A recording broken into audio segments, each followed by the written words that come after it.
Nick and Daniel, anong nararamdaman nyo? Ipapakilala na kayo si Kit at si Mayo? Medyo pabado po, pero enjoy lang po. Ikaw? Ako, super pressured and sana magustuhan ako ng mga fans. Sana magustuhan kami ng dalawa. So, paano kayo na-discover? Na-discover po ako sa Kumu dahil before po isa po ako host and singer.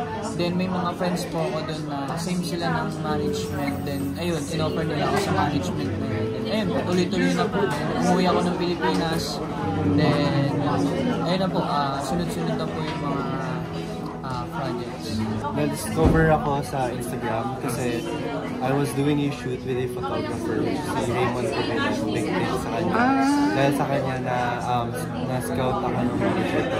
Message namin, siyempre sa kami dalawa, sana magustuhin nyo kami dalawa. Ayun, bibigay namin yung best namin para sa inyo. We won't disappoint you.